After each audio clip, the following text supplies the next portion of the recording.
Hey, everybody. Welcome to the Popular Unknown Paintball Podcast live. And I am sorry that it's not Wednesday. But the truth is I wanted to work on my software a little bit more. And I'm bored because it happens. And so I reached out to a couple of my good paintball friends that are more into the scenario. And we thought we'd have a scenario chat. So first and foremost, I'd like to introduce you to my friend Rosa and Everett. And they're from Kansas. Hey, guys. Hey, Rosa and Everett. And then I also have my friend Melanie, and she is good close friends with Mike Goodeve, and she works with him a lot. Hey, Melanie, how you guys doing? Hello, I'm good. How are you doing? Use guys. How you doing? Anyway, so thank you guys so much for being on my podcast. Hey, we've already got 12 people watching us. That's pretty awesome. Thank you guys so much for being on my live podcast. Like I said, I just wanted to work on the software. I want everybody to notice the nice fancy paisley that I put on the box. I've been looking for a nice background, found that. But yeah, I thought it'd be fun to just talk scenario game stuff for a little bit for a chance. So yeah. Oh, and my friend Lex says, hey, he's my graphic artist. Hello. And then we have we have a UK user. Doesn't say the name. I'll have to go into Facebook later, but hey, back. So yeah, if you don't click on the link on the top, everybody that's watching, to allow Streamline to show your name, I can't see who it is. I just get blank Facebook user like this, which is awesome. I like it, but you need to click that link so that I know who you guys are in the background. So yeah. So, Rose, since I added you first, why don't you tell everybody a little bit about yourself and your paintball team and why you're here? Sure. Well, we live in Kansas. We're founding members of Woodland Desperadoes, so we are a primarily woods ball squad. Right. We travel together when we can. There's about 3 of us who got to hit up a bunch of scenarios last year, which was super fun. And we're not a competitive team by any means. We're just out to have fun and get more people involved and shoot our friends. Hey, right. Nikki. Yeah, Nikki's awesome, isn't she? I saw it and she's clicked on the link, so I was like, gotta get her up. By the way, Nikki Hanna is team captain of Destiny Midwest out of Chicago, although she's currently in Jersey right now. I got somebody saying hola, but so yeah, if you guys don't click on the link, I'm sorry, I say you guys. If the people following at home don't click on the link above that allows Streamline or StreamYard to use your name, then all I see is a blank name. So click on it. Then you guys get to be on a plug and you get to be part of the Popular Unknown Paintball live show when I put it up on YouTube as well. So just so you guys know. Anyway, I met Rosa through the podcast. She messaged me about a couple things, and you are also now affiliated with the Ally Remembered Foundation. You guys can be doing some stuff with that as well, I believe. Yeah, we're big supporters of the Ally Remembered Foundation. We love everything that they stand for and just want to do what we can to help get their message out. Right, fantastic. And Melanie, hey. Hi. We have just met for the first time. Yeah. Now, Mike Goodeve was supposed to be on tonight, and that's what I messaged, but he unfortunately is going through some family stuff, which stinks. But he said that you might want to join us, so welcome. Here I am. Yeah, so you are part of the Yeti group, I believe? Yeah, so I'm part of SAS, which is the international squad. Okay. And I'm also part of Mike's Yeti squad, which is like, I think 15 of us now. Okay. We've been on for 3 years. Woods ball as well. Traveled as many scenario games as we can. And then I also work with him on Yeti Paintball Productions and help produce all of his scenario games. So that's awesome. It's a lot of fun. Now, I have to back up for a second. I am more of a tournament enthusiast just because back in the day, that's just how it escalated. So can you explain to me what the SAS group? I've heard bits and pieces, but I don't know that much about it. Yeah, so they're an international woods ball team. So I've met people from Canada, from Russia, and they all come to play scenario games. That's how I met them in the first place. I met them at Commando Paintball in Green Bay or Little Swamico, Wisconsin. Okay. Green Bay. And then we got recruited by Mike because he's our regional recruiter, and the rest was history. So we meet up together. We have our own Facebook pages. We meet up to go to different games like Legends and some of the big ones, small ones. We have annual reunion games. It's just a big family. And we're all about showing sportsmanship both on and off the field. Right. I like what they stand for, and it's been very rewarding to be a part of it. Perfect. Well, I know that I want to start playing a few more big games once this craziness all ends. I was actually supposed to be going down to Monte Casino with Bud Orr and Dan Colby. We're going to be the 2 team captains. Apparently, they've been doing that forever. Yes, that is my favorite game. Oh, is it? I've never been, but I was supposed to fly down. Andy Starrett of the Allie Remember Foundation, he was going to be Bud Orr's right-hand man. So I literally got a phone call from Dan Colby going, and for those of you that are in the background don't know, Dan Colby is the originator of Air America and now Immortal Air. And he gives me a call, and Dan's like, Andy's going to be on Bud. Will you come join me? And I'm like, yes, I will. So I was going to fly down. And so I was really looking forward to that game. I would have met you in person. That's a bummer. Yeah. Well, as my understanding, it's been postponed. Yeah. Until June or July. So it's going to be hot from my understanding, but that's okay. I won't melt. I got sunscreen. Yeah. Hot paintball, cold paintball. It's paintball nonetheless. Yeah.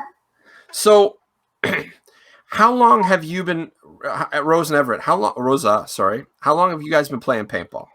So I just started playing last year. I was having a really stressful time at work, and Everett had just gotten back into it, and he told me, he's like, you've got to come, you've got to come, you've got to come. And I was like, fine. Right. I'll do yoga. I'll go play paintball with you. Right. And after one time, like, we're in the car on the way home, and I'm on my phone ordering gear. $400 later, I was out the next weekend, and we've been out almost every weekend since. She's hooked. Yeah. So what kind of marker did you choose to order? Well, my first one is the Mini GS. I have the ANS limited edition Dia de los Muertos one. Okay, yeah. Red and black. It's my favorite. Yeah. And then I had to get a Tipex because it was cool. And then I shot his MG once right after he bought it. So then I had to get an MG. Okay. So, you're not more gear than me. You might have more paintballs than me guns than me right now. So yeah, not even close. Back and forth. It depends on what I'm feeling, what day, but I love all 3 of them. Okay, and what do you use, Melanie? I started with, I think, a Tippmann, don't quote me, 95, or it was a really basic 98. Tippmann 98. Thank you. And our good friend Matt James hydro dipped it for me, and it was Muddy Girl hydro dip. It felt so cool. And I was actually really bummed when I started to switch over to a Axe Pro. Right. Because they're different. They're not the same, and it depends. Scenario games, I feel like you need a speedball gun sometimes. So, and I felt like Rambo, right? Because it shoots so much faster. So, the axe I use is actually personalized. My call sign is Harley Quinn. Okay. I can tell you guys the story about how I got that, but okay. So it's got Harley Quinn all over it. It's black and red. It's anodized, custom. I'm spoiled. Nice. Yeah. So you had a custom dip 98. Do you still have it? Yeah. Is it handy? It's great, and but is it handy? Like, can you reach over? Oh no. And pull it up and do this? Find my Tippmann 98 so I can show them.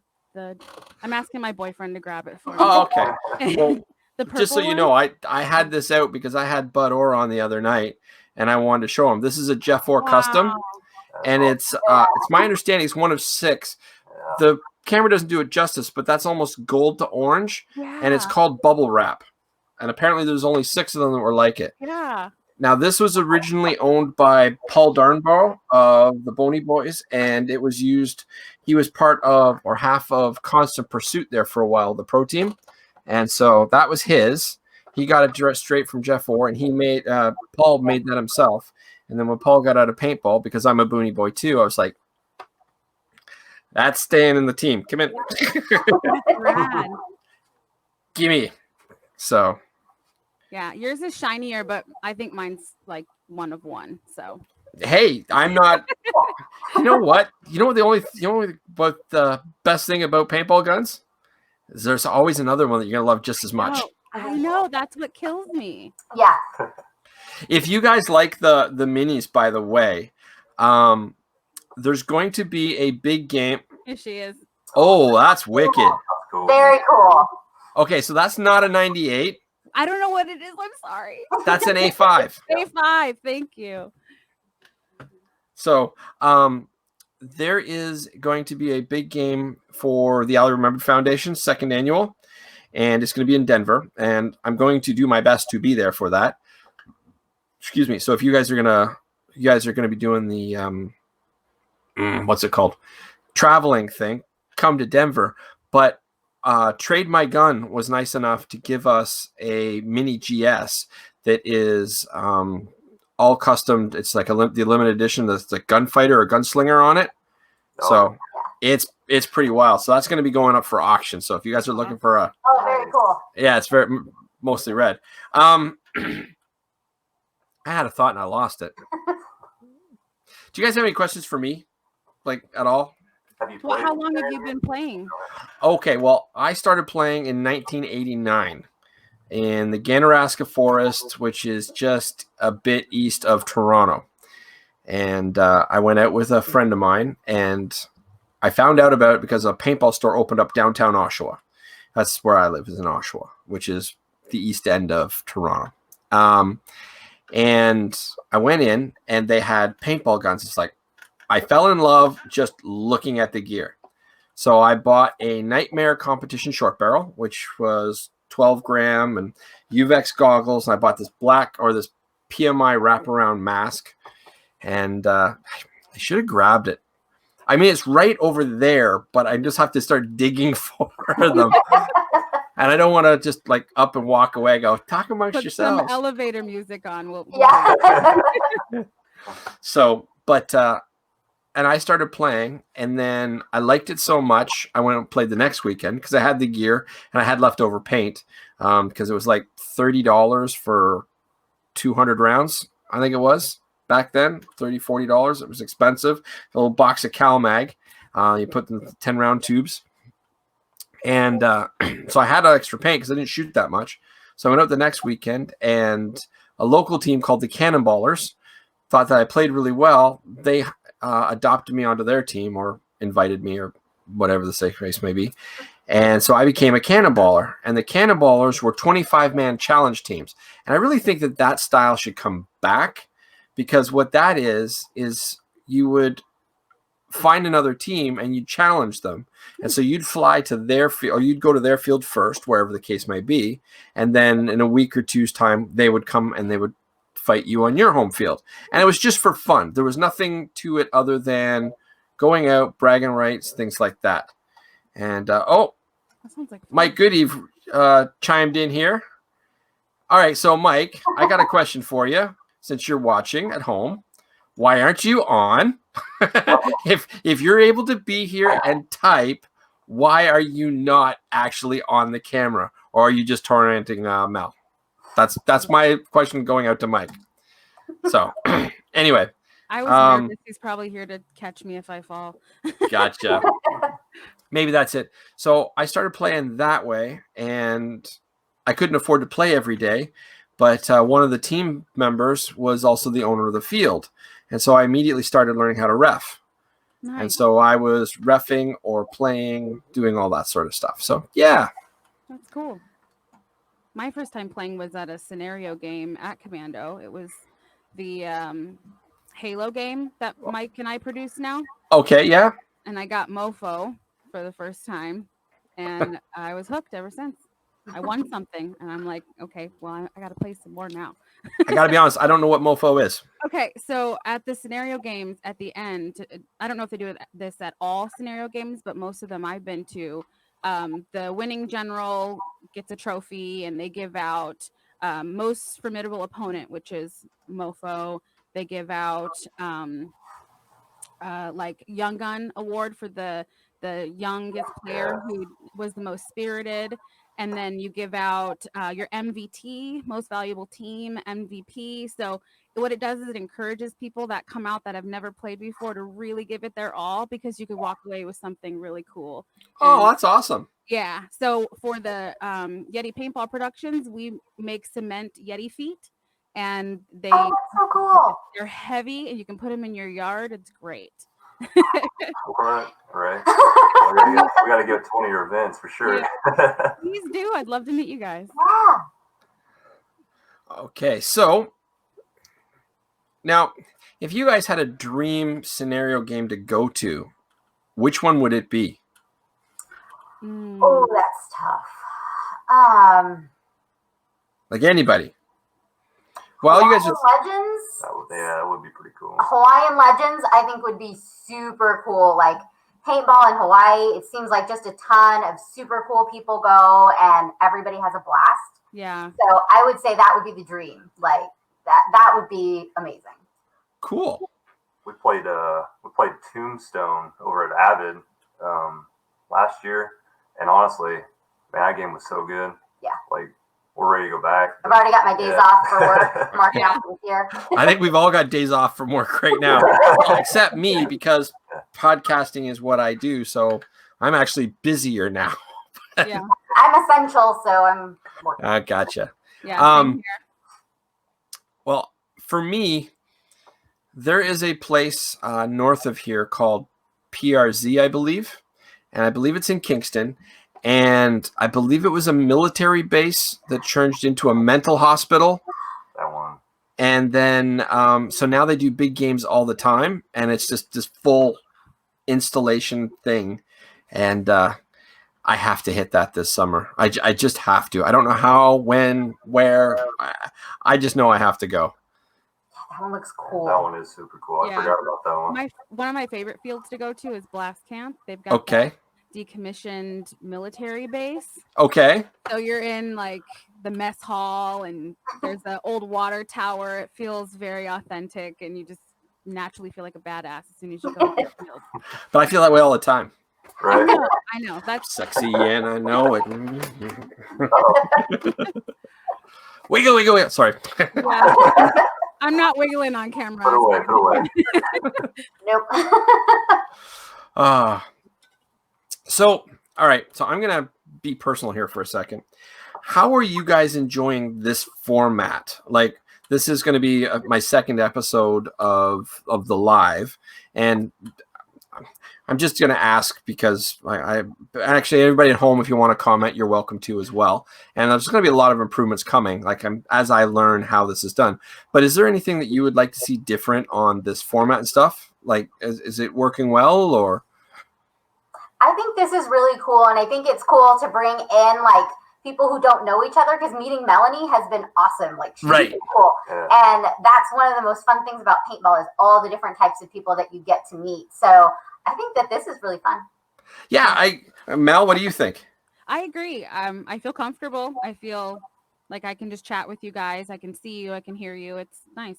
Yeah. Well, see, that's why I started this whole podcast thing in the first place over a year ago, was because I was just getting back into it, but I missed being out there and traveling and doing all that sort of stuff. And I didn't honestly think I was going to be able to. So I started the podcast to reach out to people, and it turned out way better than I thought was going to happen. And I've been to Chicago and Florida and Vegas now. And I mean, yeah, you've come a long way since the Jester Fest episodes. Right?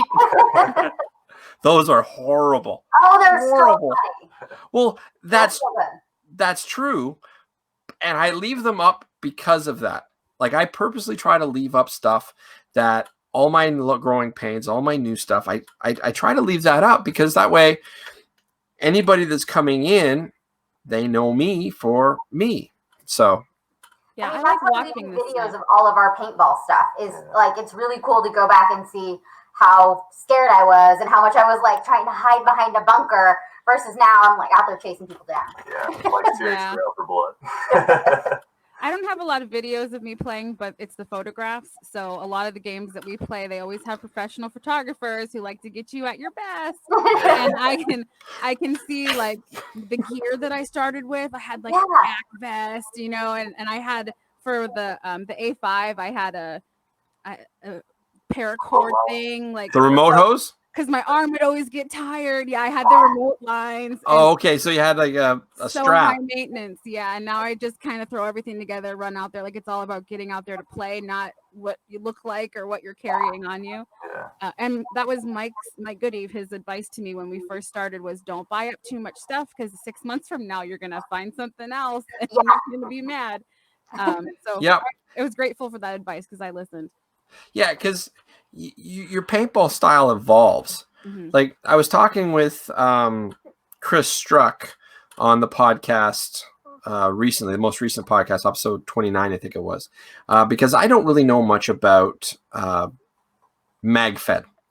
Nothing against it personally, not my style, because when I started playing, we had 12 grams and we were just starting to create stick feed, like back then I think they were called power, like direct loaders, things like that. And hold on one second. What's up, Corden? We'll go back to bed. Parenting is a 24/7 job. It is. Yes. So I have both.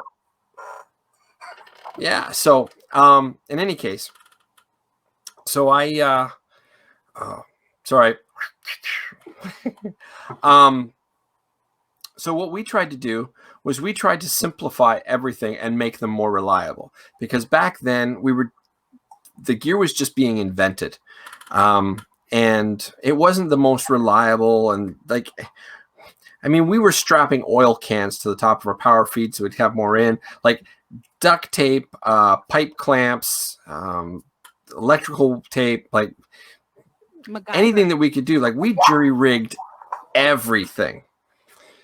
And so what we wanted to do was try to remove as many moving pieces as possible to make it more reliable. So when you see tournament players play, they've got the pod packs on the back just so that there's soft spots, so that nothing hard, so nothing will break. And then you've got these MagFed players, and what they do is they put the vests up and they have all the hard things all over. It's like, you're not going to feel the hit. You're going to play on, and the paint's going to break on you. Why? So, Well, and my play style is I just want something that works. Like, I don't want to be gun teching my gun. I don't want to deal with any of it. So he went MagFed this year, and I had my mini, and I was like, dude, that's all for you out here. Right. But then MG100 happened. He got that thing, and I was like, oh, it looks really badass. But I was like, no, I'm not going to do it. I don't want to mess with it. I don't want to mess with it. And then I shot it one day, and I was like, we're selling our extra gun. I'm buying this right now because the MG100, it just works. It shoots like a dream. Right. And you can get so much cool stuff for it. I run a vest. I've got my molly. I've got my mags on the front, and then I have my Tipex on the side. But I still, I get out, I'm crawling under evergreens, everything, because I don't have to have any other extra stuff. I don't even carry a barrel swab most of the time. I've got army pants, tank top, and my vest, my right. MP, and I am good to go. But when it comes to scenario play, Mel's right. Speedball is what you need sometimes. So yeah, or you first strikes. First are strikes. Gnarly, and I am not good enough of a shot to get into that. But I've been hit by them. I've been hit by them straight in the forehead, and that wasn't pleasant. So yeah, I think I've got. You almost can't see it anymore. I have a little teeny tiny circle bruise from him shooting me. First day with first strikes, he shot me from across the field when I was just barely peeking out from a bunker. So she's got me back plenty of times, though. Yeah, I'm sure. I don't think they hurt as bad, but that's just me. It just made my bell ring. That was all. That was fine. Yeah. Shots to the melon can do that, right? Yeah. I know I've had my bell rung more than enough times. Probably explains a lot of my humor at this point. With the MG100s, though, don't they have a a modification on the top so you can put a dummy mag in and then floater feed it anyway?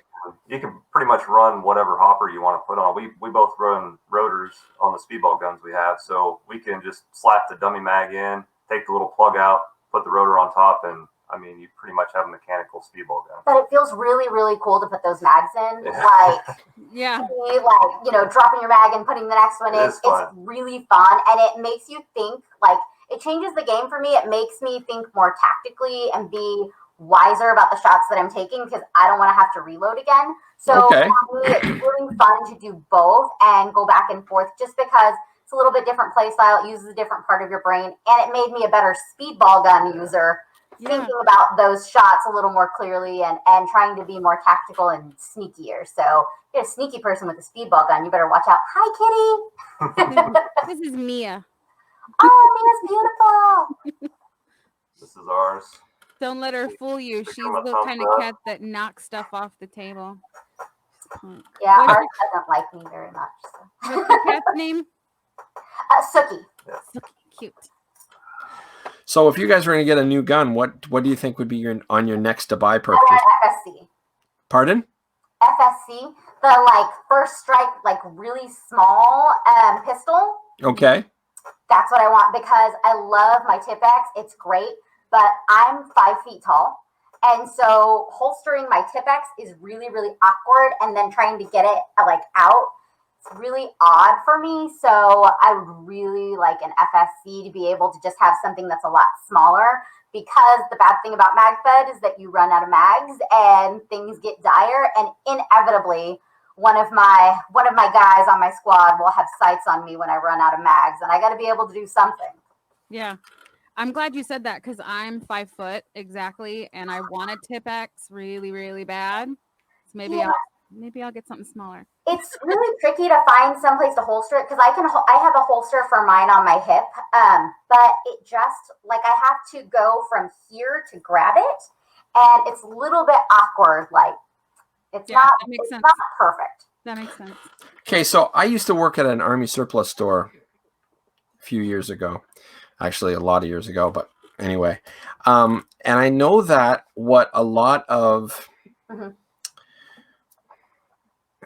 professional contractors will do, and you don't really see it on movies and TV and stuff, but they'll actually put their holster here so that, I mean, you have to pull the mags out, whatnot, but because if you're in a vehicle, you can't get to your leg holster or whatnot. So would you consider having a leg holster that hangs down and straps to your thigh? We tried a couple, Army surplus is my jam. Okay. So there's an Army surplus store about an hour from us that has just a ton of Condor stuff. So we tried that. We tried doing it on my leg, and we tried doing it on my chest. And doing it on my leg, my legs are too skinny, and it's hard to get really secure there. So I was afraid it would jingle too much. So I'm still playing with maybe doing it on my vest, sideways this way to draw it out. It's just kind of funky to get something that fits the Tipex because it's so big. Right. So that's been the challenge. What's on the back of your vest? On the back, the only thing that's usually on there is for scenario games and my radios back there. And then I thread it up. So usually that's the only thing back there. But well, just your curiosity, can you get one of the holsters and actually mount it on the small of your back so you can just reach around and? I've never seen that before. But for paintball, that should be fine. That's a good idea. I might have to try that. Because it'd be completely clear and be fast, and you'd want the handle facing upwards, I'm assuming. But that might be kind of wild because you could just be playing, drop, pull, and it's right there. I mean, you'd have to modify it yourself and jury rig it, but yeah, that's what we're used to doing. Now the question is, would that be cheaper than buying a new gun, or? That's the thing. And Casey on our squad, I make him gun tech my Tipex all the time because he's pretty good with the Tipex. So I have to have Casey learn how to gun tech the FSC for me because, like I said, I don't like to mess with it. I just want to refill paint and get back out there. So I rely on all my guys to do that for me. Cool. You know how to do it though. Don't let her lie to you. I'm not at home. I cannot tech my gun either. I try and then it doesn't go back the way it's supposed to. So actually, Mike and his son Gage have helped me a ton. Matt James has helped me, and then my ex-husband Brent has had to help me because it's just not. I tried. A for effort. Scenario stories. One of the coolest things I've ever seen at a scenario. It was at Tombstone last year, and we had like pushed the other squad all the way back to their spawn. We were down one little road that had a bunch of greenery everywhere. And so we were right at the end of it, just taking a ton of paint. And I saw this girl who's like my size sit down behind 3 guys with speedball guns who were just slinging paint left and right. She took her gun like completely apart, cleaned all the dirt out of it because Tombstone's in Guthrie, Oklahoma at Avid, and that red dirt is no joke. It hit absolutely everywhere. Still cleaning it and out. It had been rainy. Like that day the weather was a mess, but it was so fun. Yeah. So she took everything apart, took her hopper apart, cleaned it all, like nerves of steel, this woman. Yeah. And then put it back together, and as soon as she had it back together, it wasn't 2 seconds. She was on her feet and charging that line. Oh my gosh. She dropped her radio, and I just happened to find it, so I got to talk to her for a few minutes, and I was like, girl, you have all the respect in the world for you to sit there and do that. Like, I mean, they weren't a foot and a half in front of her shooting, and she was just in what she was doing, fixed her gun, and then chased them down. She was good awesome. for her. That's how you get like mofo and stuff at the scenario games. Yeah, she People was notice that stuff. Awesome. So what's your favorite story, Melanie? Oh, I think it was when I got my call sign. So I was at Blast Camp. Oh my God. And I can't remember the name of the game. They don't do it anymore.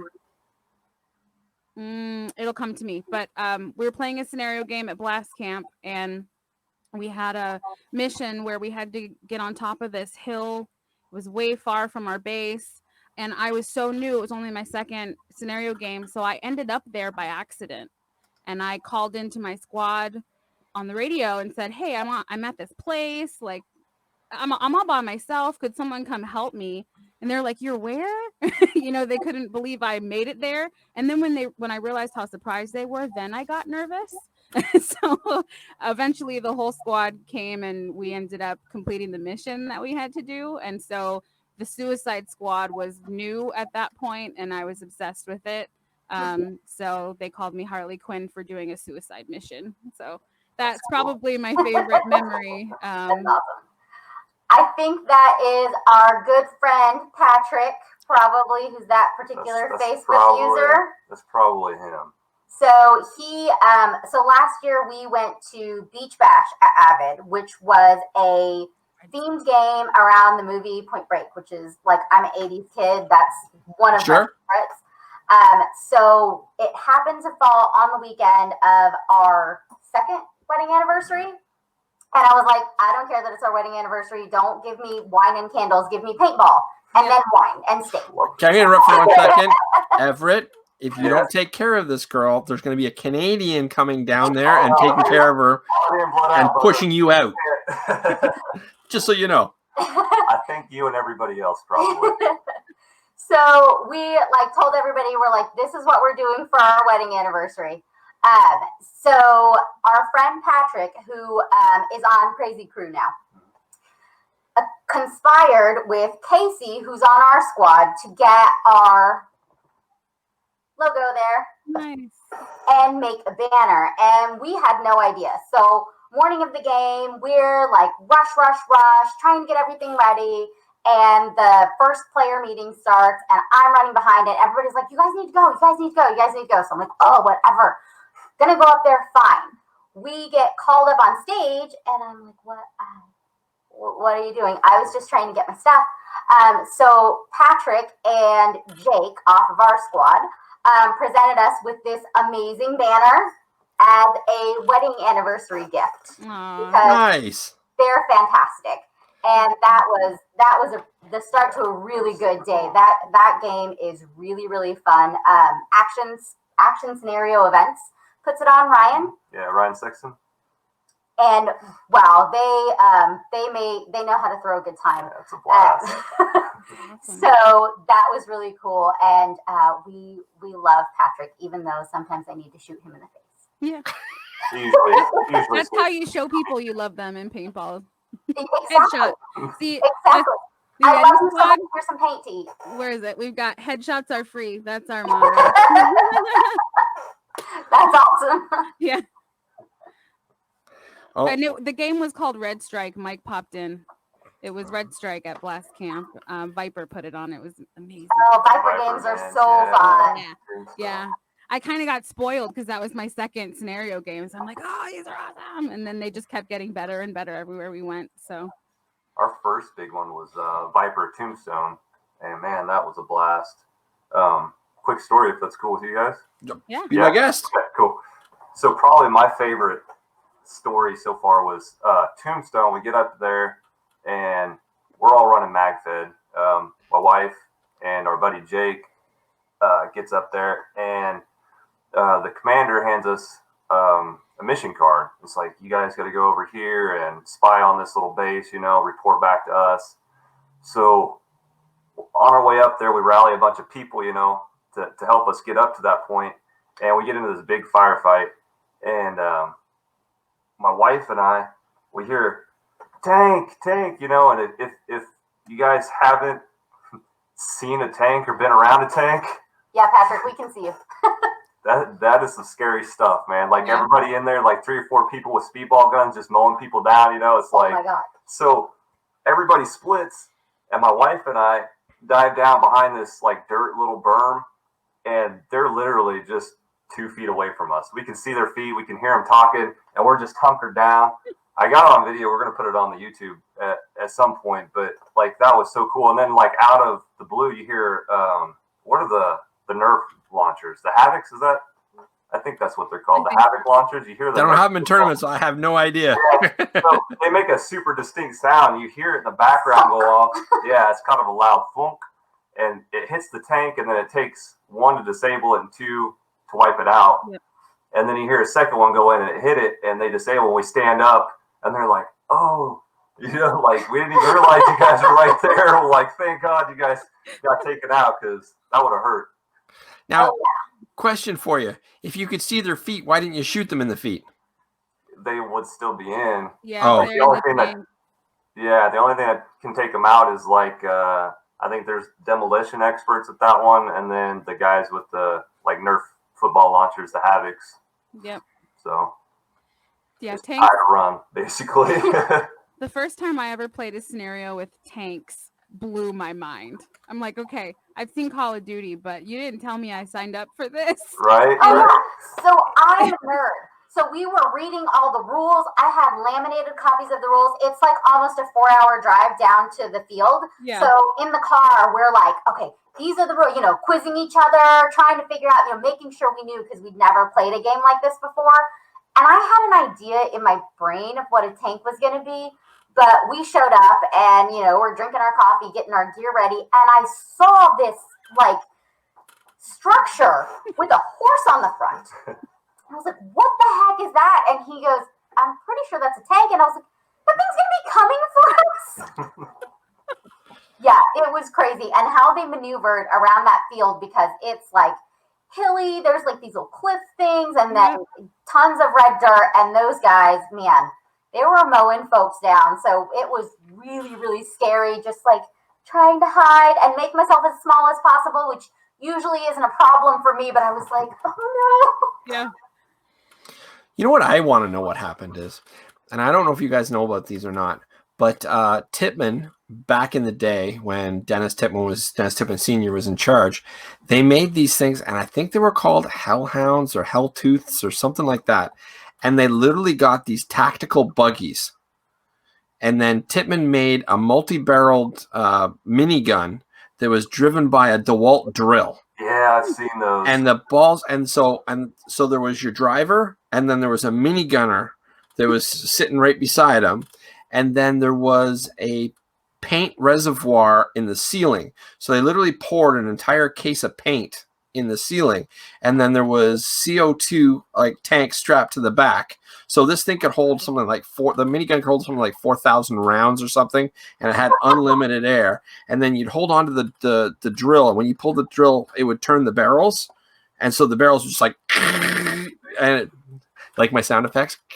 Anyway, and you just hammer on it, and the buggies would go whipping around. I only ever saw one once, and I don't remember what game it was or what big game it was. I think I was at EMR, maybe I was in Hell Survivors. I don't remember, but I only saw one once. There wasn't that many of them made, obviously, because I mean it was a dune buggy, like it was a legit car.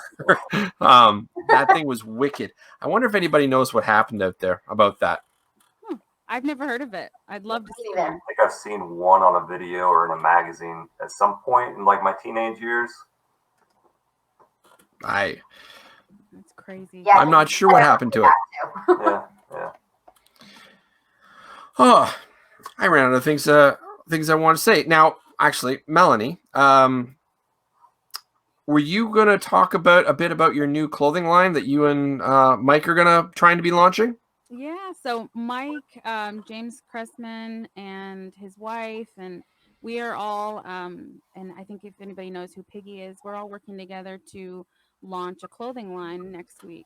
So it's called Myot, MYOT, Make Your Own Tracks. One thing that inspired us is the fact that paintball brings all walks of life together. Like, we probably would never have met each other if it wasn't for the sport, and I've made so many wonderful, great friends that way. So we wanted to start a clothing line that continues that in another avenue. It's born from paintball, but it's meant for anybody, comfortable and fun clothes to wear. So hopefully that comes out next week, and we're super passionate and excited about it. Oh, awesome. So, like,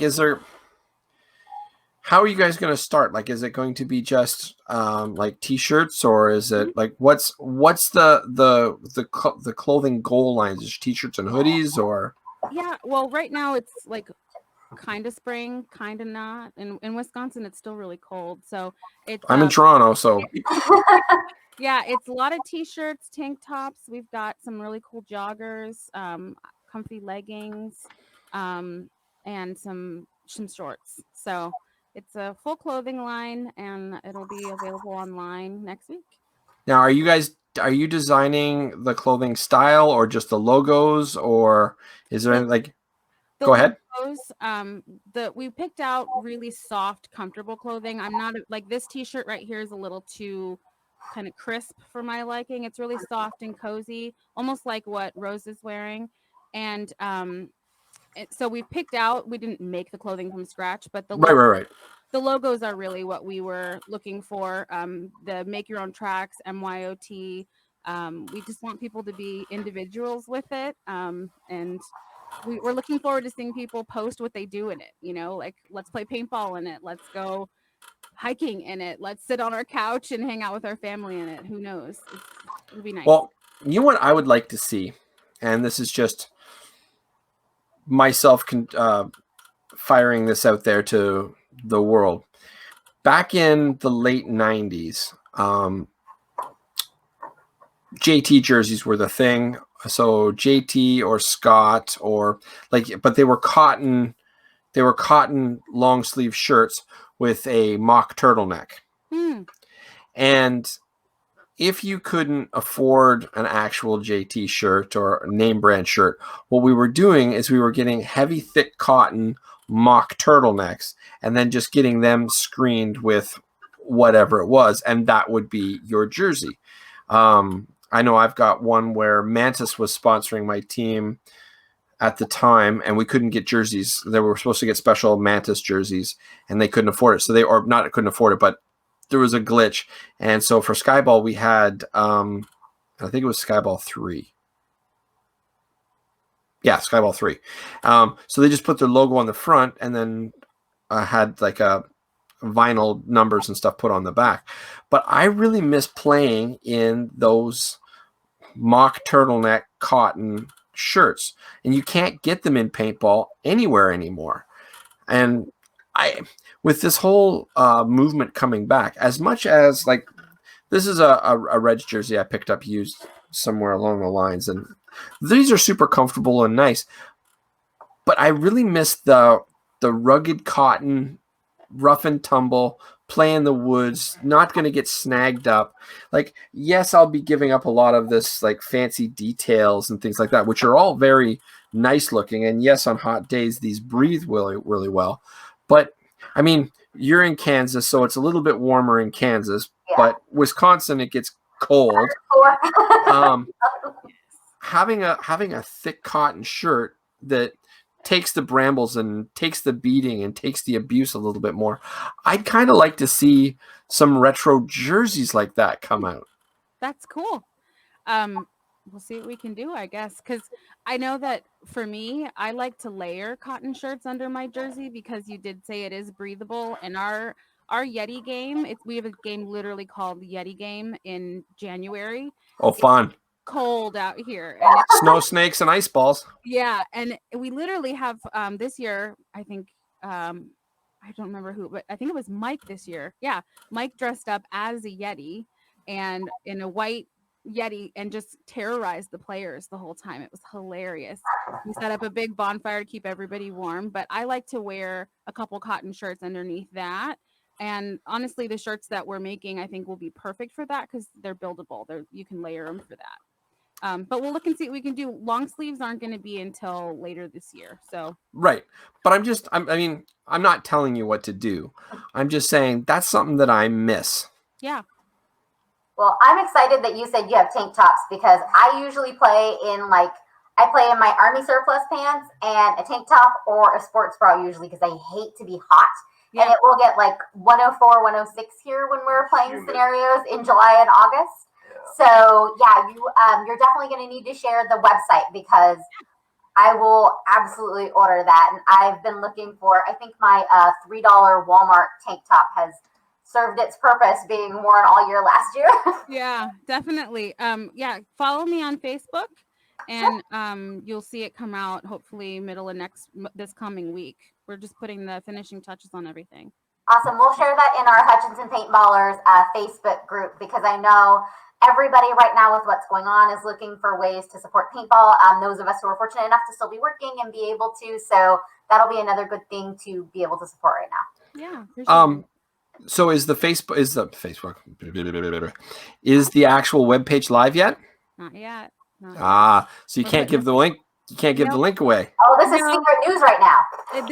This is only the second time we've talked about it publicly. So we've been working on it for 3-4 months nonstop, and it's a passion project. So I feel nervous talking about it because it means it's actually happening. Been testing out the clothing for a while. It's been great. It's nerve-wracking but exciting. Well, this is going to be going live on YouTube. Well, not live on YouTube. I'm going to be posting this to YouTube tonight. So this will be able to be seen numerous times and people can look back and whatnot. So if you want to give me the link, and I think there's a little private chat logo, I can actually put it up in a banner. And so when it goes live, people can look it up, and that way it's permanently on this from now on. Okay. If you want me to post it up. Of course I do. Okay. Well, there we go. So yeah, it's kind of neat how we have a private chat. You listeners can't, or you followers or whatnot. Yeah, we're sneaky like that. All right, so I can do this, and I can do this. I gotta switch to the other one so I can see what Patrick's saying about me. Well, don't post it yet because it's not. Don't post it now? Not yet. Well, but if it's going to go up on YouTube and people are going to be watching it for the future. Okay. So do you want me to show it or you not want me to show it? Show it. Show it? All right, because I can do this. Bam! Right now. It's not going to take you anywhere, but... No. But anybody watching this now knows that it's not going to take you anywhere. Yeah. But in a few days, when this is like a week old, the other cool thing is I can watch this. This is fun. 1 second. Then I can do this.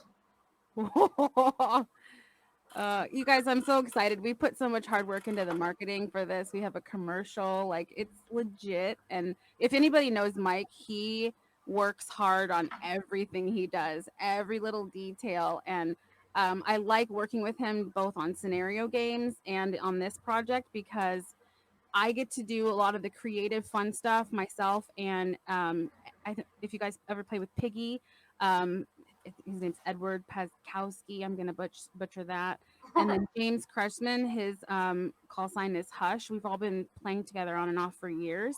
And all of our minds melded to put this project together. So it's been neat to see it come to fruition. Nice. Yeah. Very cool. So is there anything in paintball that you guys would like to see? And I say you guys, I mean anybody that's listening, including actual listeners, because this is live and we've got 15 people watching us. So is there anything in paintball that you guys would like to see in the future? Because I'll tell you right now, and I'm not bragging, but there's a lot of industry leaders that have actually started watching and listening to my podcast. So here is your opportunity to reach out, and I promise you that big names are going to hear it. Well, I think one of my favorite things this year has been getting to know how many cool women are in paintball and getting to meet people like Mel, who is amazing. MagFed, there's a MagFed Instagram for women of paintball, and that has been really cool. And so getting to see how, like, girls are getting out there and, you know, getting their kills and playing super hard has been really amazing. So that's one of the things that I really like seeing. And every time I go to a scenario, that's one of the really cool things that I've seen is that you see a lot of women there because they've gotten into it because of their family or whatever. And at Tombstone and at Beach Bash, like, one of the generals was a woman, and that was really cool to see them getting in there. And, you know, maybe they got in there because they heard about it from a friend or a boyfriend or whatever, or their brother did it. But seeing them, like, really come into their own and go in there and charge and be medics and be scoring points and crushing missions, like, that makes me so freaking happy, because that's something that on a rec day, maybe you don't see that as much. You see somebody who comes out who's with a birthday party or something. And so I always try to go up to the girls and tell them, like, dude, you're being vicious. Like, get back out here. Yep. If you guys get the chance, speaking of women in paintball, you have to check out Destiny and hang out with them a little bit. Shout out to Nikki. Well, yeah, Nikki's awesome. Don't get me wrong. I love Nikki to death. She's one of my favorite women in paintball ever. Not my favorite, but one of. B Young Paxton or B Young. She's just a juggernaut. Like, that woman is so just incredible. But my favorite female player has to be Michaela, and her last name's escaping me at the moment. Hold on one second. You guys can still see me. I'm just jumping on Facebook for a second here. And let's see. Michaela Wilkins. She is hands down my favorite female tournament player that I've ever seen in my life. Her arms are tattooed up. She always puts her hair in braids, and it's always like a red color. Yes, but hers are more like and colorful. Like, and she's just got this energy. Like, there are girls that play, and you say, "Oh, a girl is playing." You know what I mean? And then there are girls on teams that are only on the teams because they are a girl. And I'm not saying that to put down girls at all, because I know there are guys on teams and they're only there because their dad owns the team or whatever. So that's not a gender thing. It's just there are some people that go out and play and they're on the team not because of their skill. Right. Yeah. Michaela, when you see her go out, her eyes go electric. It's like Thor in Ragnarok with and when she loses, she's angry. Like, there is so much passion, and she plays so hard, and she gives just full on attack. And I love her to death. And then when she comes off afterwards, she's just one of the coolest people ever. So Michaela, if you're listening, gotta say, my favorite female player, hands down, ever, just because of the most passion. I'm not saying she's the best player. I don't know who the best female player ever would be, but man. Sorry, Melanie. Fine. I will admit I am not the best, most athletic player. I play because I have fun. And there was one time I actually hurt my back really bad last year, so I haven't been able to play much. And I went on the field and I held a wagon full of gear for my squad. And I kept joking, I'm in the rear with the gear, just to be there and support them and be part of the action. So I'm not the best player, and I don't aspire to be. One thing I like to inspire in people, and especially moms, because I'm a mom, just get out there and get some of that aggression out there. Just go shoot some people and have that feeling of, oh, I got you. And even if you get shot too, it's fine. Just go back out there and try again. It doesn't matter if I'm the best. But along the same lines as you, Rosa, what I would like to see the people or the companies come out with is female friendly products, but that aren't hot pink and 100%. So something that's like take in consideration females and the fact that we have a chest, but don't necessarily advertise it or show hot pink and sparkles. I have nothing against that, but that's just not my style. I'm red and black, and anything red and black is super masculine and it's not made for me. So that's what I would like to see them do, is just cater to the women, but know that we're not out there. Well, not all of us are out there to put on bells and whistles and sparkles and booty shorts. We just want to blend in and play the sport like anybody else. Right. Yeah. I mean, I have ordered 3 pairs of paintball pants this year, and none of them fit me. So I like army surplus pants are my go-to because I've ordered pants from, different brands, tried to get their smallest sizes, and they still don't fit me. So that's why I'm playing in my surplus gear and my $3 Walmart tank top because that's what fits. So yeah, I have to just wear 3 pairs of leggings and hope no one shoots my legs. So, because the pants I wasn't even going to try. Yeah, well, I mean, if you want to message me later, I'll tell you which ones for sure didn't work. That. All right, I'm going to try something here because I just had an idea. So keep talking. Oh, no, Steve had an idea. Well, while we're shouting out cool women in paintball, so the first big event we went to was Beach Bash at Avid. And we're running up, trying to get into the game. And there was one woman who was, she's shouting out orders. She's telling people where to go, completely 100% tactical thinking, in the game, amazing. And her name is Cray Cray. She's on Crazy Crew. That girl, if you are ever lucky enough to be on the field with her, listen to what she tells you to do. Okay. She might be a great listener. I don't know. She's intense, but she is amazing. She her leadership skills are out of this world. One of the best players that I've ever got to play under, and I felt so fortunate that we ran into her just randomly at a game, and I got to learn a lot from her. She is super tough. She's a badass. She cares about other people on the field, and she wants everybody to get in there and do their part. And that's awesome because as a woman and as a tiny woman, you're used to be people being like, oh, I'm going to guard you. I'm going to take care of you. No, I don't want that. Tell me what to do. Tell me where you need me. I've got paint. Let's make this happen. And she totally did that and was like, you guys need to be here. You need to be doing this. This is what's going down.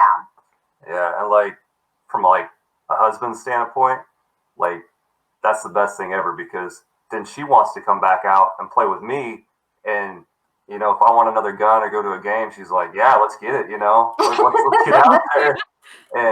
But for real though, it's awesome because we could share that and it strengthens our relationship. It's something for us both to do and get out there and have fun and forget about work, forget about our problems, forget, hey man, you can't have her. So I got to suck up right now. Right. But no, for real though, that's great. The women's stuff, I'm super supportive of it. Absolutely.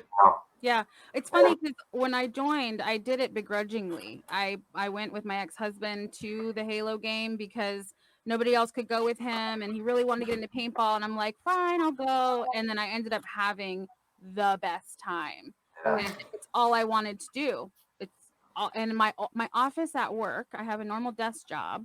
My office is all Harley Quinn, and it's all paintball, and it's ridiculous. It's awesome. I'm such a scenario fan. Yeah, I really want Pop Vinyl to come out with a little wild style because Wild Style, the character from the Lego movie. Yeah. Is my call sign because the boys never know what I'm going to do. Never. Yeah. They're like, we don't even know what gun she's coming with. We don't know what's going to happen. Like, she might hang back and try to snipe us, or she might just run in the middle. So That's awesome. like, that's what I need to, to keep me grounded in my office life and my, big girl job. Yeah, my big girl job has action figures all over it. So I mean, I have Cookie Monster, and I have like a Mario little light up pixel lamp. So I keep myself grounded at work. yeah, absolutely. What was your idea, Steve? That's my little Punisher guy for my table. Nice. My idea, I have a little option on this thing. And so I thought maybe if I try putting an overlay, this is Michaela and me. I've seen her. I didn't know that was her name. Yeah, she just kicks ass. Anyways, let's show that just a little bit longer because she's awesome. That's awesome. So, but yeah, when she goes on attack mode, like I've faced off some of the biggest names in paintball over the years. She scares me. Just throwing that out there. I'm not the best player ever. Never will be. And now that I'm older, like I just turned 50, I will never be number one ever. But I will tell you, it takes a heck of a lot to scare me, and she scares me. So I think for me though, like the women, like that, like could be something that the companies definitely cater to, and like the young guns too. Like it's so awesome seeing like the rental young guns come out, for like a rec day, and we spend the day with them, just having fun with them, running, getting flags, making things immersive for them, because that's fun for us. And then if they have fun, they're going to come back out and play with us and invest in gear and keep playing with us and supporting the sport. And I think that's important too, is supporting them. Well, that's what happened with our buddy Ryan, who likes to call himself the armored tank or the armored car, armored whatever. So this kid, we're playing. It's a how old? Rec day. He is 12 or 13. Wow. He was just turning 13. So we're, it's finally a nice day in February. We're out at the field having a blast, and there's this kid who is wearing like this big green vest, like full on flak jacket. Like that thing had to be like 20 pounds. Yeah, an actual like real life bulletproof vest is what this kid is running around in. And then he's carrying a whole nother vest with pods in it, just in case anyone else needs paint. For everybody else. Yeah, for everybody else. And like, so we're running out, we're playing, we're getting stuck behind bunkers and stuff. And he's like, hey, do you need some more paint? I've got this for you. And he's trying to like do what he can to help the other people who are out there and just running flags. Like, oh yeah. Like it was awesome. We had this game and we needed somebody to run out. And he's like, I'll do it. Like, I'll go. And we had so much fun with this kid. And then we're sitting at the staging area, reloading paint and everything, and everybody's just chatting. And he let us know that he'd been having a really tough time lately with some bullies and things at school. And I was like, man, kid, you are so cool. You are just out here helping other people, having a good time, like putting yourself out there. I was like, dude, just come hang out with us. Like, it's going to be okay. And that's what he did. Like, all day was about everybody else and about making sure that he was supporting his team. And so for us, seeing that is just why we're out there. It makes our whole day. So we all had a blast playing with him all day. And then my husband is the one who runs our Woodland Desperadoes YouTube channel. So we both run GoPros all day, and we had so much fun footage of him. Like, he's running out in the middle of nowhere telling me, I'm going to pull this flag. There's like 5 people in a structure trying to kill him. But he's still like, I'm going to take care of the team. Like, I'm the one who's going to get it. And so we had so much fun footage of him. We had to make a video highlighting all of his antics. And then I was like, Steve, you got to see this kid. Yeah. He's so cool. So then Steve and Andy saw it, and they were all just 100% there for him. Well, the minute you showed it to me, and I'm watching, I'm like, okay, this is something I get Allie Remembered Foundation involved in. I immediately got on the horn with Andy. I'm like, dude, you've got to see this kid. Like, yeah. And I don't remember if it was Andy's idea or if it was my idea or we both just came up with it symbiotically, because we've been doing that a lot over the last few months. But we're like, well, we're going to be in Vegas for the NXL event. Let's get this kid some stuff. And so we literally, with the Allie Remember Foundation, we literally went live, and we had Rosa get, you say his name was Ryan? Yep. Yeah. So we had Rosa get Ryan to the field and talk to his parents and stuff like that.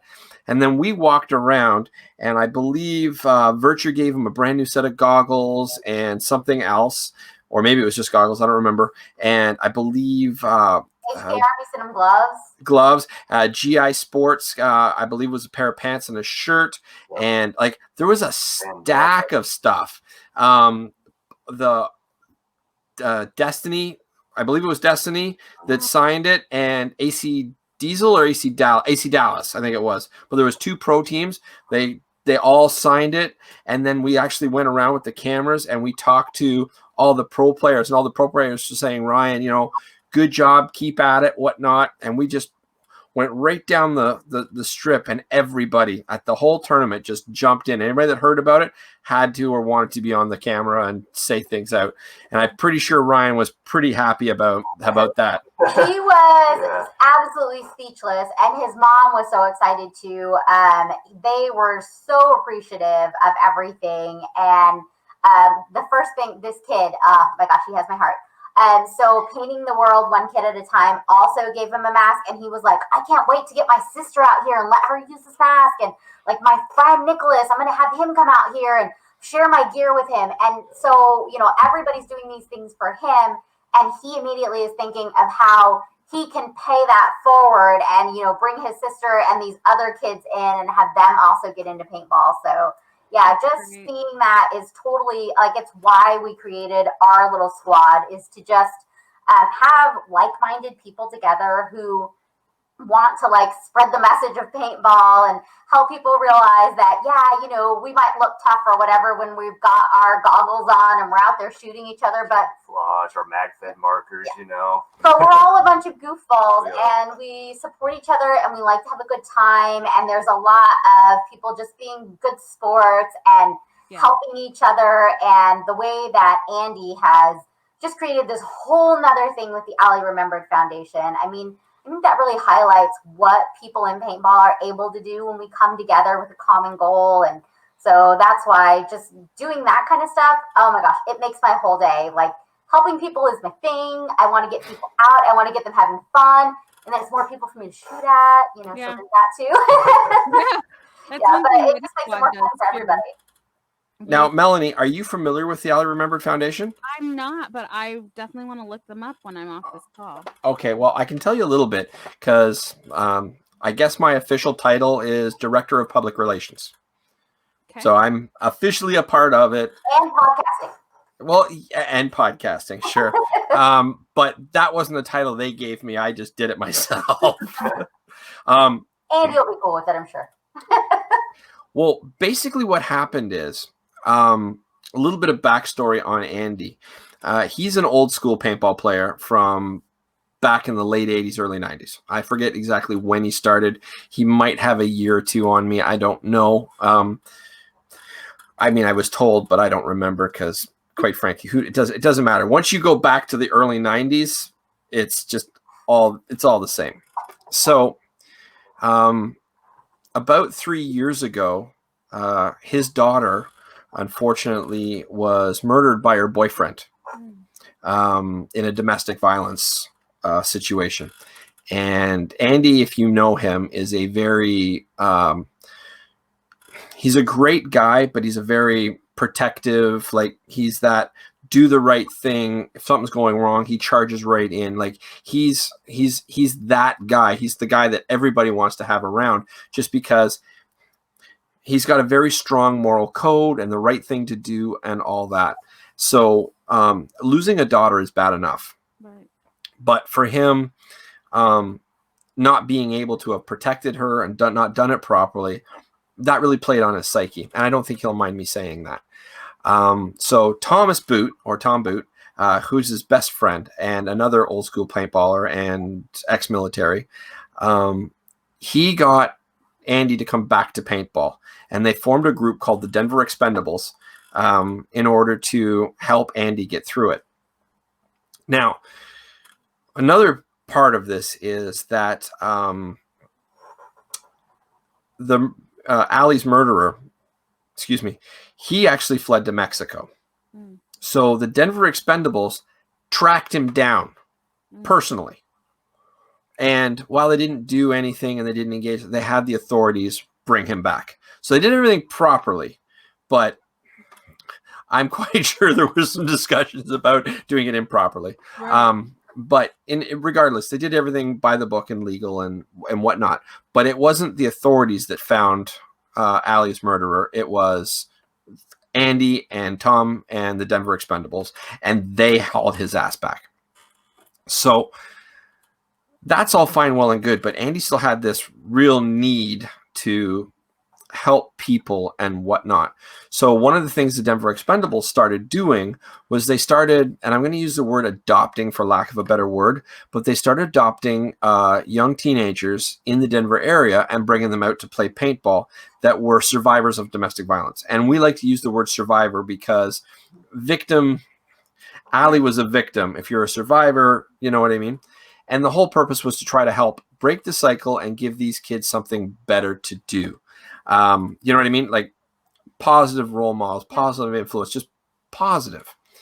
And I heard about this because Andy reached out to, I believe, some teams in California because he knew some of the popular teams because he's an old school paintballer. And the OG Ironman, which is Dave Weasel Cook and all them, they found out about it and they wanted to help out. So they sent some stuff to Andy to help with these kids. Now, I had just done a couple interviews with people that were around the OG Ironman. Specifically, it was Richard Wilcox, who was the old team captain of the legendary group Dogs of War. If you've ever read any books or any magazines from back in the day, Dogs of War are arguably one of the best paintball teams to ever come out of Northern California. And Northern California, that's where most of the best teams have ever come out of, period. Now things are changing these days because people are playing more indoors, but back in the day, if you wanted to be successful, there was only 3 teams that won. And anyway, Northern California, they were. So anyway, Richard reached out to me and goes, Steve, you got to do what you can to help out with these kids. I'm like, yeah. So I got on the phone with Andy, and I don't remember if the Allie Remember Foundation came out before I called or after I called or all in around the same time.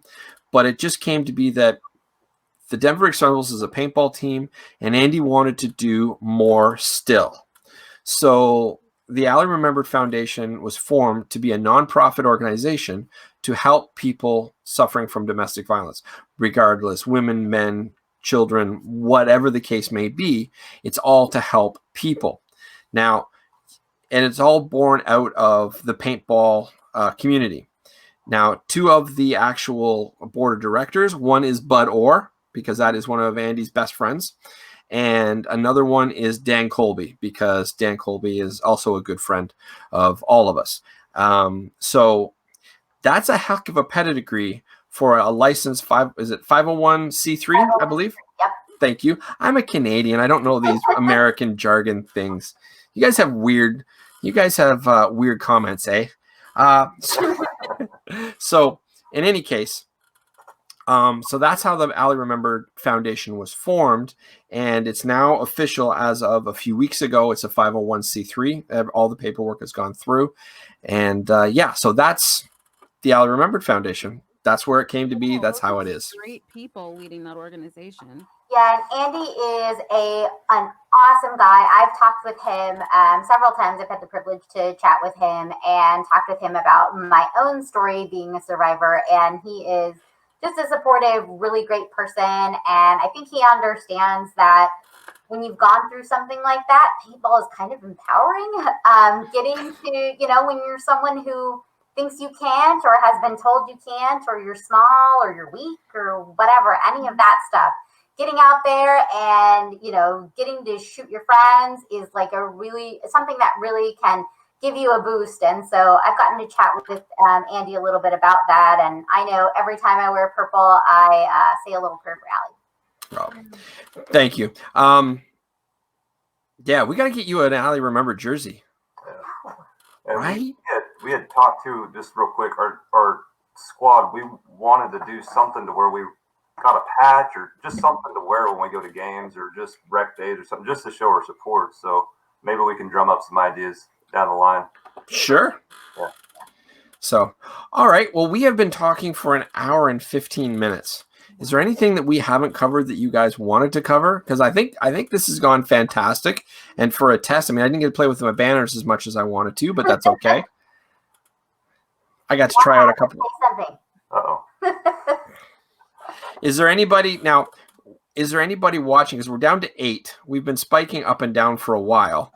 But I mean, we've been on for an hour and 15 minutes. Is there anybody that would like to jump on and say hello? Because I can send you guys a link. And so anybody that's watching now, if you want to jump on, I can send you guys a link and I can bring you in and see how it goes. Join the party. Exactly. Hold on, We are not dancing because I'm not dancing. Mm-mm. Let me see here. So my Beverage Sexy, yeah, I know it. Steve's gonna do enough dancing for the both of us now.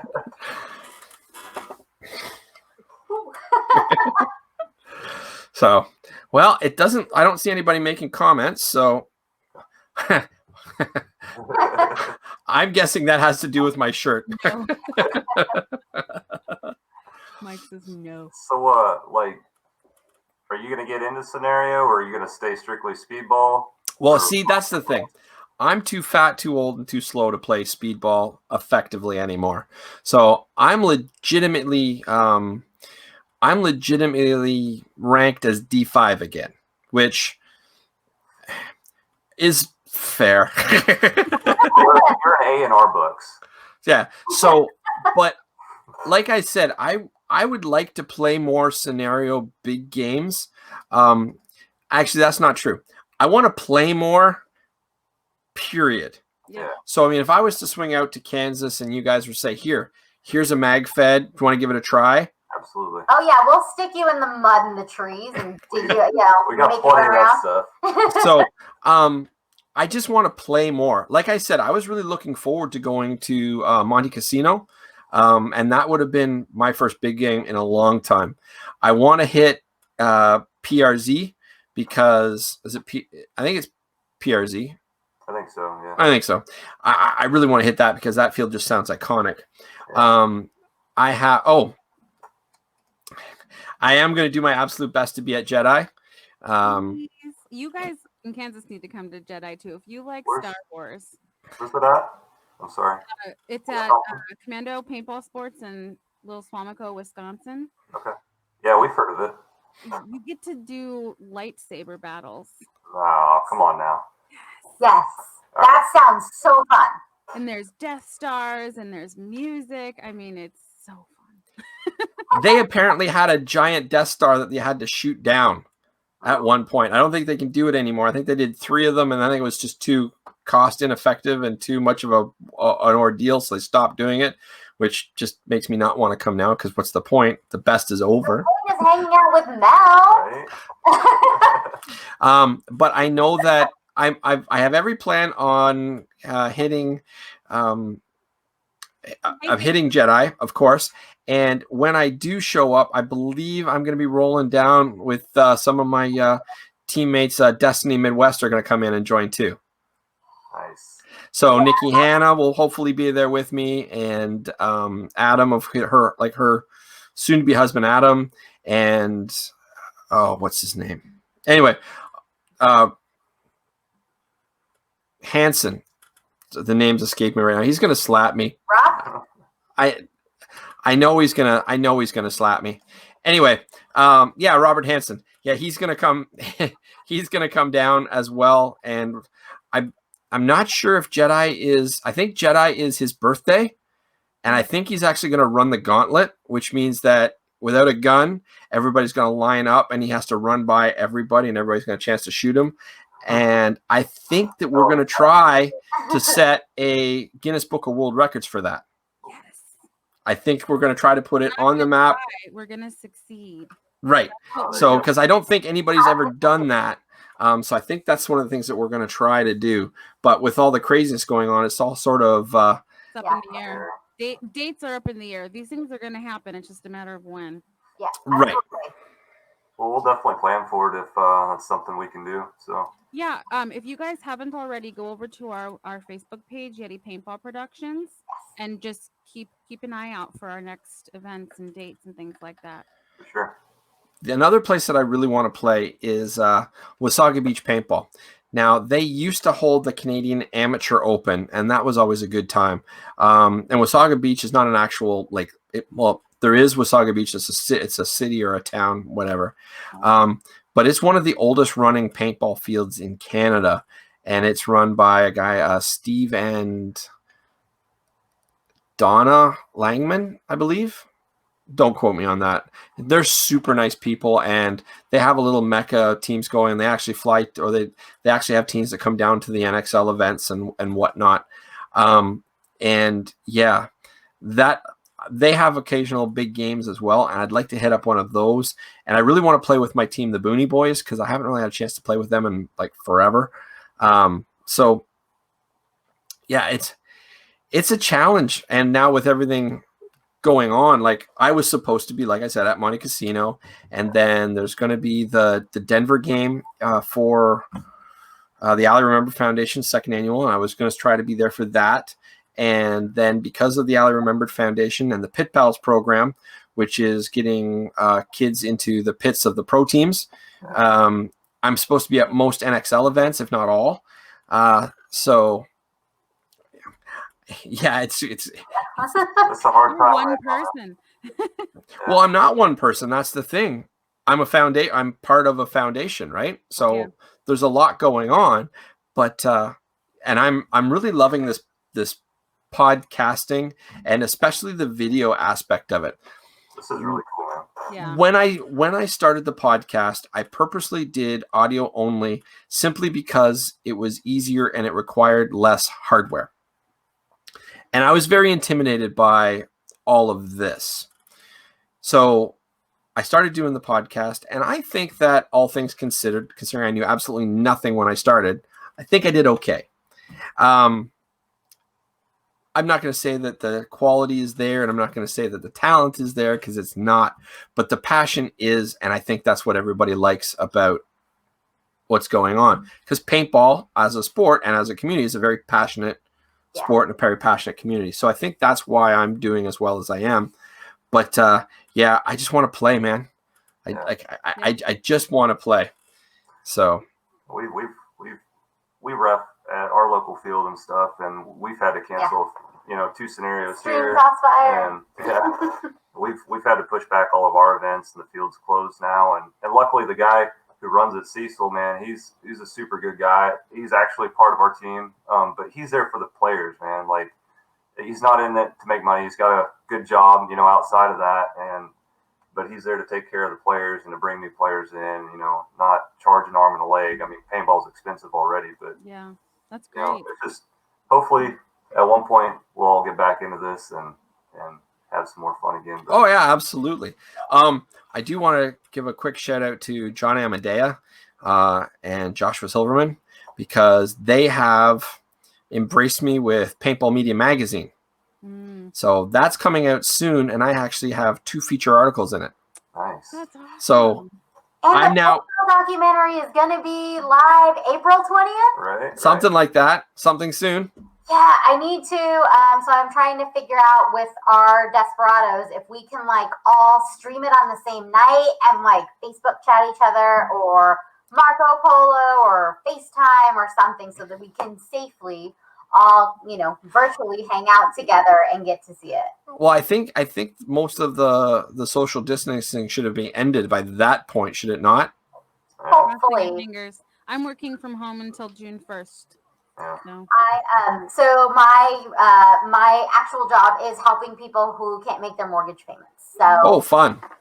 So right now that's considered essential. So I'm still going into the office. We have a contingency plan for if I need to work from home. So I'll be working for the duration, trying to help people and in that aspect. So definitely looking forward to when things get back to normal and we can all be a little closer to each other, but safely with our goggles on. We got to make sure we're mindful of the rules, and then we can get back out with our Desperados and all our friends at Extreme Crossfire, and play again. And shameless plug. I love Cecil. So somebody just said good evening all, and good evening back to you. We're just starting to wrap up, unfortunately, but it'll all be available on YouTube in a second. And plus, once it's on Facebook, it's as long as people are making comments, it'll keep rising to the top. Does anybody, shameless aside, does anybody want to make any shout outs to anything? Melanie, do you want to go first? Is there any sponsors or anybody that you want to thank? Or I mean, Yeti Squad is sponsored by Xfog. So if you guys have a problem with fogging on the field, I haven't tried it yet because I've been injured, but Mike Goodeve swears by the Xfog. Have you guys heard of it? Do you know what I have. I heard about it on my podcast when I interviewed him, and I'm supposed to be reaching out to the owner, and we're going to try to do something as well in the near future. Yeah. Hi, Patrick. It's a great product. Our whole squad is utilizing it. So there's one plug, and then our Yeti Paintball Productions Facebook page. If you guys want to take part in our games, please like that and share it and all that fun stuff. And then, as you posted a little while ago, our myatwear.com, when the website goes live, that's our new passion project. So I'm sure we'll be buying some of that. Yeah, appreciate it. That banner right there? That one. That one. Beautiful banner. It's gorgeous. All right. And Rosa and Everett, anybody you want to shout out to? Yeah, absolutely. I mean, Extreme Crossfire, that's our home. Wait a minute. It's backwards. I keep messing up. Extreme Crossfire in Hutchinson, Kansas. That's our home field. Those guys are awesome. They'll take great care of you, and we're out there repping all the time too. So in addition to that, Woodland Desperadoes, we are on Instagram and YouTube. There, can you see it better? Yeah. There we go. I still took it on the wrong side. I'm ducking like I'm in your screen.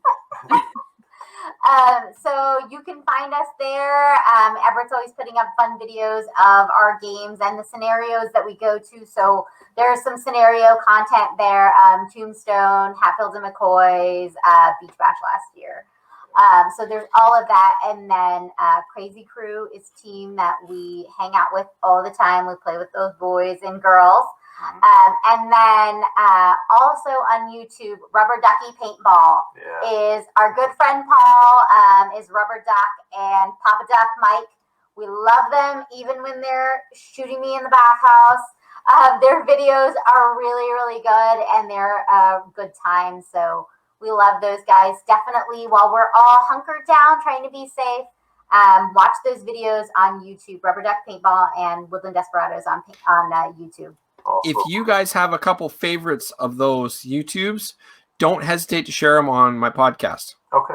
Cool. Will do. On my podcast group. So just go ahead and share it because, content's content, and I don't compete with anybody. I think that if we all lift each other up, I think everybody's just going to be better. Yeah. Also, Avid, those guys are cool. Like, oh definitely a good place to play. Fun. Yeah. The people there who run it are on point. The refs are on point. Like, it's a good place. And Jake over at Elite Sports in Salina, just on the other side of us, he's got a real good place to play there, and he's just there for the players as well. So yeah, we're pretty lucky here in the kind of middle of Kansas that we have a bunch of really cool, fun fields that we can go to and crawl around in the trees and the dirt. Nice. Yeah. Well, I gotta get to Kansas now. Yeah, no kidding. It's all happening here. All right, guys. Well, thank you so much for a successful test. Well, not really a test, but second episode. Second episode of my live version. Normally, I'm only going to do this. Oh, we're not worthy. You know what? Something that really bothers me since I've been doing this, and I know it shouldn't bother me because it's a compliment, but one of the things that really bothers me is everybody keeps calling me an innovator, and I don't agree with that because I haven't really done anything innovative. Like Dan Colby, he's an innovator. Glenn Palmer, he's an innovator. Bud Orr, like these people that created stuff. All I'm doing is amplifying you guys. So it's your passion that makes this work. So thank you guys, but it's not me. It's my guests. I'm insignificant at best. The cool thing is, if I may, real quick though, like the way you do your podcasts is like versus everybody else. You stick to your topics. You stick to paintball, and you bring people like us into it. Whereas some of the other bigger name ones, we don't even have a chance, and maybe they're not even on topic, half the show. Like that's where I lose my interest. Like I want to, if I'm listening to a podcast about paintball or watching one, like that's what I want to, that's the content I want to be there for. And having us come in, I mean, I don't really know of anybody else that's really doing that. Do you? So, I mean, you're kind of innovative right there, and we just appreciate all of that you do as a community and for all of us, dude. Right, like parking lot conversations, like we were saying earlier, that make it so that you're getting home way later than you planned because everybody's talking about how much fun they had, and like, oh man, that's the thing, and especially right now, that's the thing I think that we all miss. Absolutely. Yeah. Well, that's why I created this podcast, because when I was working at the factory, I had 40 hours a week of bored out of my mind. Like, I have a fairly high IQ. My head spins pretty quick, if you haven't noticed that by now. And so I was using maybe 2% of my brain to do my job. Not that it wasn't difficult, but I didn't have to think. I got it into a routine. I had it repetitive to the point where I could do it without thinking. And so I was listening to podcasts, and I wanted to hear paintball content, and I wanted to hear paintball stories. And I realized that I didn't care if it came from a huge name like Chris Lasoya or somebody I hadn't heard of. I want to hear about the fun and the excitement. And if you talk to some of the big names, and I talk to a lot of them, and it's not that they have lost their passion, because that's not true. If you're in paintball for X number of decades, you have a passion for the sport. But when you ask them, what was it that you loved the most? They'll be, oh, there's so many stories. It's pouring outside. Can you guys hear it? No. Okay. The nice thing about this software is it actually has noise reduction software built in. Oh yeah, because it's super windy here. Yeah. It's nothing outside. It's just dark. But I found that when I wanted to hear stories, and it didn't matter who it came from. So if it's a big name producer like Mike Goodeve, or if it's Marcus Davis of the team captain of the UK Predators, which, I mean, wicked people. But then I still think one of my all-time favorite stories was Arturo when he got those 10 eliminations just by 10 surrenders, like one after another. He snuck around. That story makes paintball. You know what I mean? So I just want to make sure that people hear stuff that they want to hear, or they just, but you got to have the big names, because let's face it, they're awesome for a reason, and they get experiences that most of us just can't. Mm-hmm. Yeah. But they create a lot of our experiences. Yeah, absolutely. I mean, well, yeah, but I mean, they travel a lot. They're always playing. They're just experiencing them, and but the problem is that sometimes that rush, like, I would love to get somebody on that played for the first time that day. When the lights, their eyes go electric and they just start chattering. Like, I want to share that. And you can't get that from somebody that's been in the sport 2 decades. Yeah. I mean, they love it and they'll have a great story. Like Bud Orr, when he gets talking. Yeah. I had him on the other night, and I got to tell you, the stories that happened before, when we're getting everything set up for like an hour plus, and the stories that happened after I shut the broadcast off for like an hour plus that can never be shared. Best stories ever. What, is there a premium level I can pay for? Right. No. Subscription.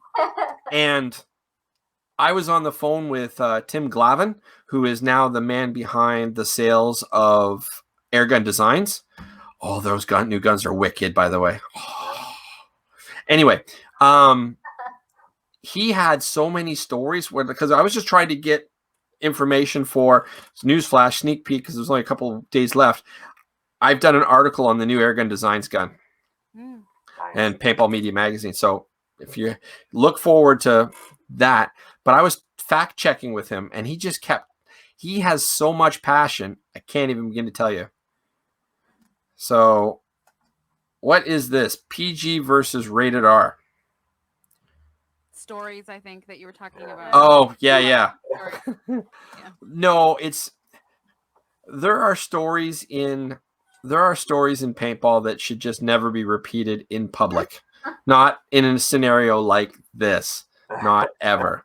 Like the story about how Richard Wilcox and Bud Orr actually met. I know that story. And it's fantastic. And it involves a barrel plug. Leave it to imagination after that, huh? But it's not something that should ever be broadcast. Yeah. So I get it. yeah, I can't. Now, that being said, if I bring my laptop, most of the time if I make a phone call, I've recorded the call. So maybe we can all sit around a room. I'm not letting any of the recordings out, but it'll be like, hey, listen to this. So, all right, guys. Well, thank you all so much for being here on with me. I hope you all had a good time. I had a great time. And I've been wanting to get Rosa on forever. Now, I meant to get you on an actual podcast. Maybe we can do that down the road. Maybe not, but whatever. But I think this is a really good time for people to listen to the previous Popular Unknown podcasts because we're all hunkered down and we can't play paintball. So get that content however you can. Yeah. And I think what's really exciting is my next podcast, because the last one I did with Chris Strutt, I recorded it with this. And I think it turned out fantastic. So it's on YouTube. So episode 29 is on audio, on Facebook Live, and on YouTube. Now, the next podcast that I do is going to be Tuesday morning, and I'm going to be talking to Leds, who owns Paintball Planet Eclipse. Thank you. And now I'm not going to... I love the MG so much. Now, I'm not going to do it live, unfortunately, because it's in England and I want to make sure I get a good contact. So the less mucking around and stuff, I just want to try to keep it nice and clean. But it's going to be released on audio and on video as well. So, great. Yeah. Look forward to that one. I'm excited for that. Yeah. Right? I'm super excited that too. Like I reached out to Marcus and I forget what I was talking to him about. I was probably blowing sunshine up his derriere because he did something cool, because he does that a lot. And so I have to reach out and compliment people. So this is what I do. It's like, I'll see something like, hey, that was awesome. And so he reached out back because Marcus and I actually have a really good friendship built. Did you know he gave me his prototype push Predcam mask? Shut up. Yeah. Yeah. Okay, hold on 1 second. Yeah. Get it. I'll be right back. Talk amongst yourselves. Yeah, that Predcam is legit. Like, for sneaking around in the woods, I was looking at it. Oh, I want it. Sorry about that. I'm back. That one's old. It's close. Mel hasn't seen it, and I need to show off. Because it's all passion. It's all about me. It's my show. I'm Pup Actual. So these are Push Unites. I don't know if you've ever seen the case before, but check this out.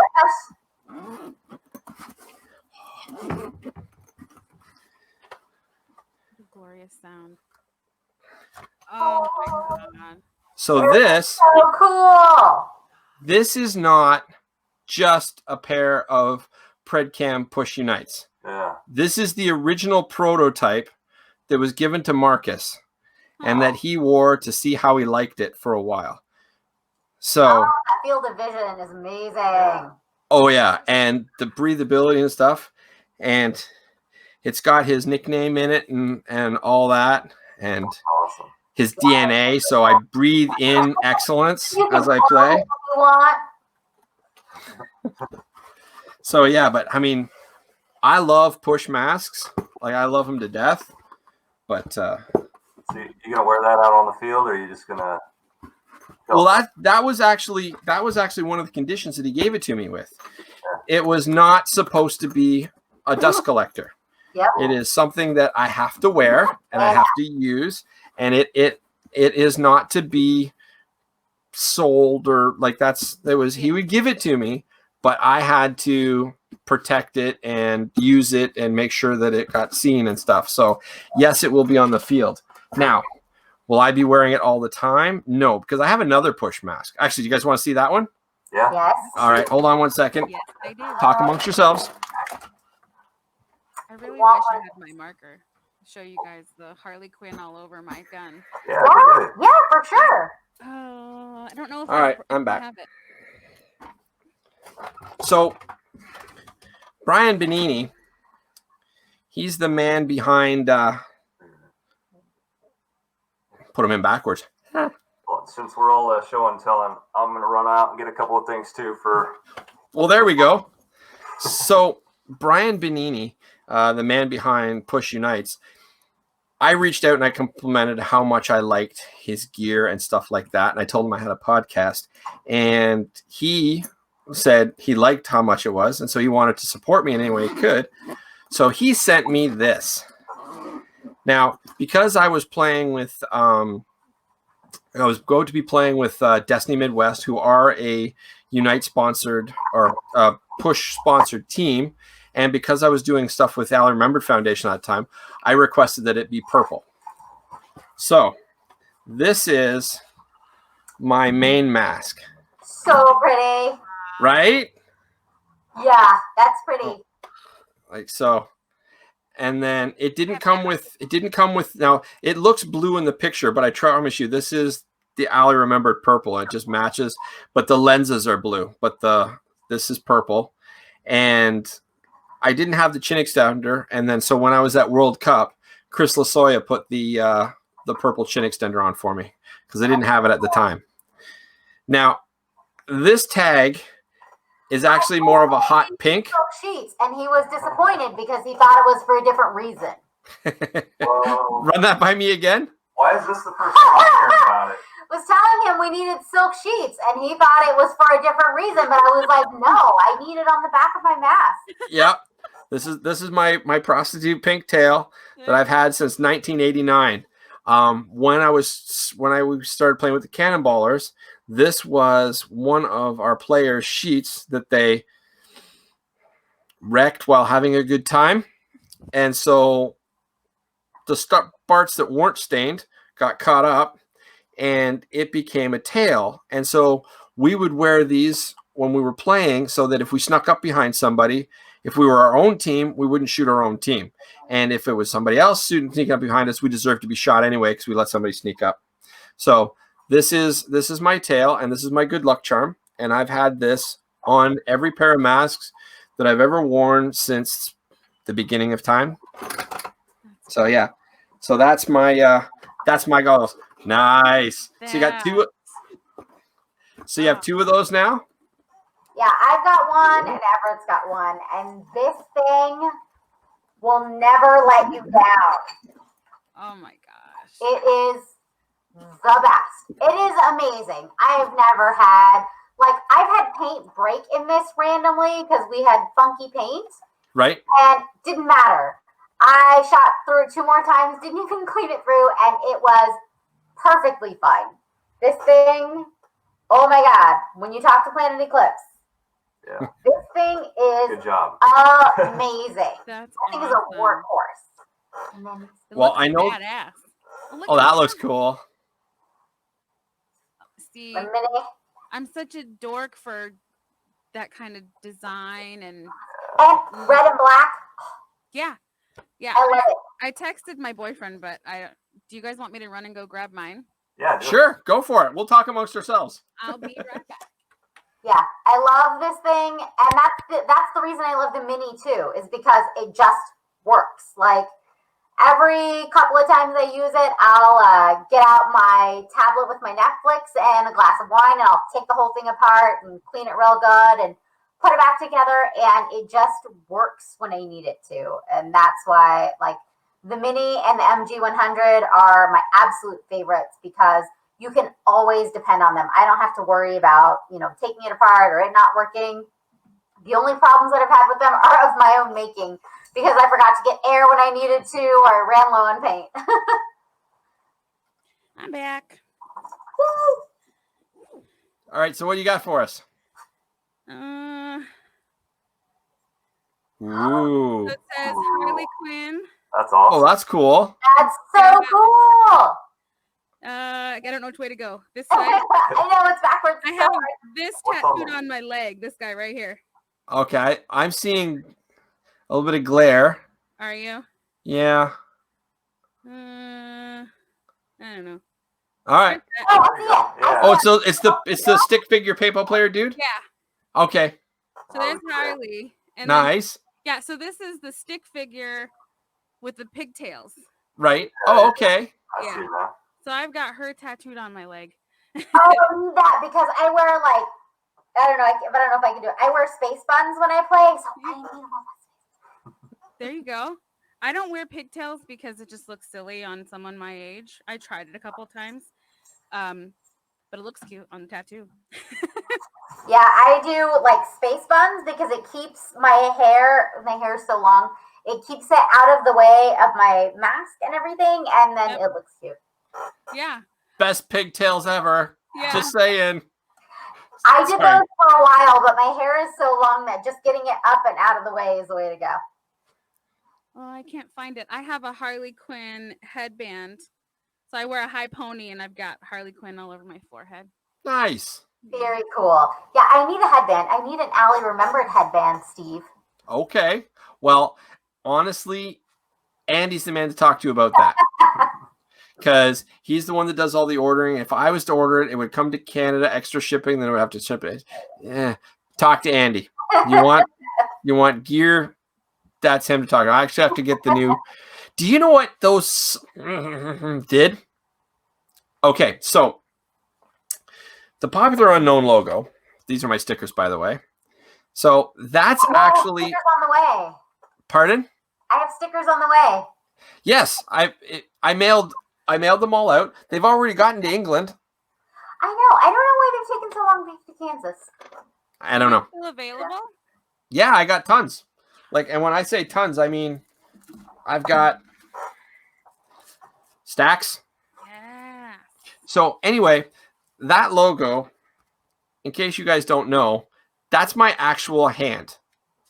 That's my an actual print of my hand. And so anything that has my logo on it actually has my hand on it, right?